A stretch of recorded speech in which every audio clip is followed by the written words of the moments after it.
একজন সম্মানিত সরকার প্রধান হিসেবে ডক্টর মোহাম্মদ ইউনূসের যে মর্যাদা, ডক্টর ইউনূসের নিরাপত্তা, অ্যাকশন অপারেশন, স্থিতিশীলতা, কাজের উদ্যোগের জন্য ওয়াকারের কাছ থেকে যে সহযোগিতা পাওয়ার কথা, ওয়াকার কি ডক্টর ইউনূসকে সেই সহযোগিতা করছে? এই প্রশ্ন আমার আপনার কাছে। আপনি ডক্টর ইউনূসের বা ওয়াকারুজ্জামানের একজন মালিক। ওয়াকারুজ্জামানের মাথার ক্যাপ, গায়ের পোশাক, তার স্ত্রীর শাড়ি, লিপস্টিক সব কিছুর খরচ কিন্তু আপনি দেন। ওয়াকারুজ্জামান তার বাপের বাড়ি থেকে আনে এই পোশাকের খরচ? না। এই যে সে যে গাড়িতে চলে, যে বাসায় থাকে, এই খরচ কে দেয়? আমরা দেই, আপনি দেন, প্রবাসীরা দেয়। এই বিষয়ে একটি কথা বলি। আপনার খ্রিস্টান ধর্মের গির্জা দেখেছেন? চার্চ খুব নিরিবিলি, বড়। কখনো প্রশ্ন এসেছে চার্চগুলো কেন এই ধরনের, এই আকৃতির বা এই স্ট্রাকচারের হয়? এত সুন্দর, এত পরিপাটি, এত নেট অ্যান্ড ক্লিন, চকচকে ধকধকে। প্রশ্ন করেছেন? খুব খুঁটিয়ে খুঁটিয়ে দেখেছেন? যাই হোক, এরকম একটা চার্চে, সেন্ট জন চার্চে একজন পাদ্রী থাকতেন আর একটা কুকুর থাকতো। তার একটা সঙ্গী হিসাবে কুকুর ছিল। তো একদিন রাতে পাদ্রীর ঘুম আসছে না, পাদ্রী সাহেবের ঘুম আসছে না, ছটফট করতেছেন। তো কিছুক্ষণ পর পর কুকুর ঘেউ ঘেউ করে উঠে, একটু পরে ঘেউ ঘেউ করে উঠে। তো পাদ্রী খুব বিরক্ত হলো। আপনারা জানেন কিনা, পাদ্রীরা সহজে নিজের বিরক্তির কথা প্রকাশ করে না। তো যাই হোক, কুকুর ঘেউ ঘেউ করছে, একটু পরে কান পেতে সে শুনলো পাখির ডাক শোনা যায়, কিচিরমিচির পাখির ডাক শোনা যায়। অর্থাৎ ভোর হতে বেশি দেরি নয়, ভোরের সময় বেশি দূরে নয়। পাখির আওয়াজ একটু বাড়লো। তখন সে কুকুরকে নিয়ে বাহিরে এসে চার্চের সিঁড়িতে বসলো ভোরের ঠান্ডা হাওয়া গায়ে লাগাবার জন্য। আর কুকুরটিকে লক্ষ্য করলো। এবার একজন অপরিচিত মানুষ তার সামনে দিয়ে যাচ্ছিল, তাও কুকুর ঘেউ ঘেউ করে উঠল। এবার একজন ফকির যাচ্ছে, তাও কুকুর ঘেউ ঘেউ করে উঠল। এবার ভালোভাবেই পাদ্রী বিরক্ত হলো এবং সে কুকুরটিকে মাথায় হাত বুলিয়ে দিয়ে বলল, আচ্ছা, তুমি রাতে একটু পর পর ঘেউ ঘেউ করা শুরু করো, একটা অপরিচিত মানুষ দেখো, তাও ঘেউ ঘেউ করা শুরু করো, আবার ফকির আসে, তাও ঘেউ ঘেউ করা শুরু করো, আবার চার্চের দেয়ালে অথবা গাছের সাথে পা তুলে দিয়ে তুমি মূত্র প্রস্রাব করো। একথা শুনে কুকুর লাফাইলো, একটু লাফাইয়া বলল, হে পাদ্রী, আমি একটু পর ঘেউ ঘেউ করি কারণ তোমাকে সতর্ক করে দেই, রাত শেষ, উঠে পড়ো, অলসতা করো না। এরপরে বলে, যখন অপরিচিত মানুষ আসে তখন আমি ঘেউ ঘেউ করি কারণ তোমার শত্রু পরিচিত হলে এভাবে আসবে না, অপরিচিত হিসেবেই তোমার শত্রু আসবে, জীবন হন্তারক আসবে। আর ফকির দেখলে আমি ঘেউ ঘেউ করি কারণ ফকির আল্লাহর কাছে সাহায্য চাইবে, অফুরন্ত নাজ নেয়ামত দিয়ে রাখছে আল্লাহ মানুষের জন্য, সে আসে মানুষের কাছে সাহায্য চাইতে। অথচ এই পৃথিবীতে মানুষকে আল্লাহ সবচেয়ে বেশি মর্যাদাবান করে পাঠিয়েছেন, এই পৃথিবীর দায়িত্ব দিয়ে পাঠিয়েছেন মানুষকে খলিফা হিসেবে। এ কারণে আমি মানুষকে দেখি বিরক্তিতে ঘেউ ঘেউ করি।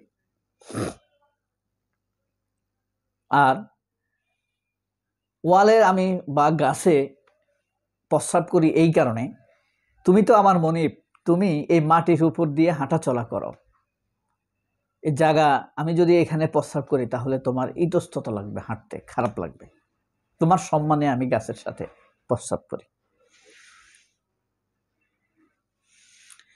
যদিও এটার উত্তর একটা সায়েন্স আছে, কেন কুকুর পা উঠাইয়া পেশাব করে, এটার একটা বিজ্ঞান আছে। ঠিক আছে, তো যাই হোক, এবার কুকুর বলল, তুমি কি আমার একটা প্রশ্নের উত্তর দিতে পারো? পাদ্রী বলে, পারি, বলো। তখন কুকুর বলে, বলো তো, তুমি তো মনিব, আমি হলাম তোমার পশু, পালিত পশু, গোলাম। যদি আমি তোমার মনিব হয়ে যাই, তুমি কি আমার সবগুলো কাজ করতে পারবে? আমাকে এত সম্মান দিতে পারবে? তখন পাদ্রী বলল, পাদ্রী কুকুরটিকে কাছে ডাকলো, ডেকে তার গলার বেল্ট খুলে দিল, খুলে দিয়ে বলল, যার যার অবস্থান তার তার কাছে। তবে তোমার প্রশ্ন যৌক্তিক, আমি যে এখানে এত আরাম আয়েশে থাকি, কিন্তু আমি মানুষের জন্য কি করলাম? কিছুই করি নাই। তবে হ্যাঁ, তুমি যদি মনিব হও, আমার কাজগুলো তুমি করতে পারবে না, কোনোদিনও পারবে না। আমি আমার কাজগুলো করতে পারি, কিন্তু আমি করছি না।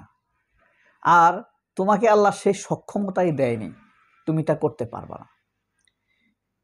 এই যে গল্পটা আপনাদেরকে বললাম, ডিসিমিলার নন সিমিলার কিছু নেই। দেখেন, ডক্টর ইউনূস একজন মনিব, এদেশের কোটি কোটি মানুষ তাকে ভালোবেসে রাষ্ট্রের এক্সিকিউটিভ পাওয়ারে বসাইছে।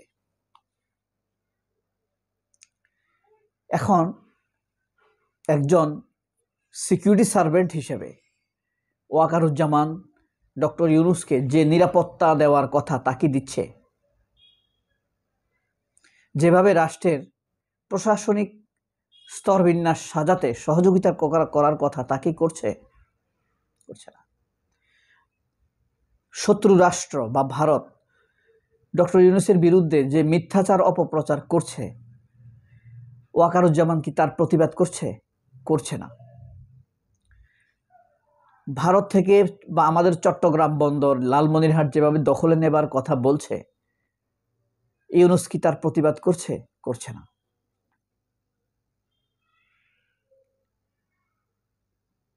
বরং ডক্টর ইউনূসের হাত পাকে বেঁধে দিয়েছে ওয়াকারুজ্জামান। প্রকৃতির নির্মম প্রতিশোধ শুরু হয়ে গিয়েছে ওয়াকারুজ্জামানের উপর। ইউনূস কিন্তু, ওয়াকার যতই অসহযোগিতা করুক, ইউনূস কিন্তু তার কাজ করেছে। ইউনূস পাদ্রীর মতো বসে নাই, ঠিক আছে? ইউনূস এই অসভ্য রাজনৈতিক দলগুলোকে দিয়েই জুলাই সনদ করিয়েছে। আমি জামাতের কথা বলছি না, জামাতকে আমি কখনো গালি দেই না। যারা বলছে জুলাই সনদ দরকার নাই, শুধু নির্বাচন দাও, তাদের হাত দিয়েই জুলাই সনদ করেছে। গণভোটেরও উদ্যোগ চলছে, যদিও সন্তোষজনক ভাবে না। অপরাধী সেনা সদস্যদেরও বিচার করা হয়েছে, ঠিক আছে? এবং শেখ হাসিনারও বিচারের রায় হয়েছে। কিন্তু ইতিহাসের কাছে সাক্ষী হয়ে থাকবে, এইসব কাজগুলোতে ওয়াকার অসহযোগিতা করেছে। ওয়াকারের কবর হবে মানসিকভাবে মির্জাপুরের কবরের পাশে। এখন বলেন তো,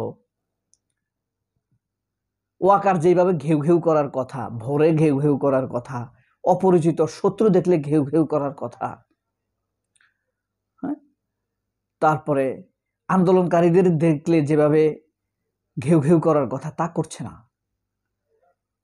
তার রক্ষা, তার টার্গেট হলো ৩৫ নম্বর রক্ষা করা, যেন এটা তার মন্দির, কাবা। অথচ রাফিয়াদের বাড়িতে হামলা হয়, এ নিয়ে ওয়াকারের কোনো উদ্বেগ নেই। ওয়াকার তার কাজ করছে না। ওয়াকারের উচিত গলার বেল্ট খুলে দেওয়া, তাকে ছেড়ে দেওয়া।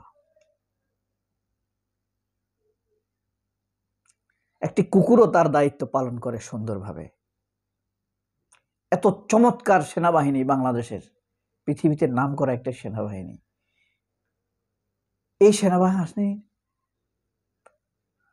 একজন প্রধানকে নিয়োগ দিয়েছে একটা পিউজিটিভ আসামি, একটা কনভিক্টেড খুনি, একটা সামাজিকভাবে প্রমাণিত খুনি, সারা পৃথিবীতে প্রমাণিত খুনি শেখ হাসিনা নিয়োগ দিয়েছে এই ওয়াকারকে।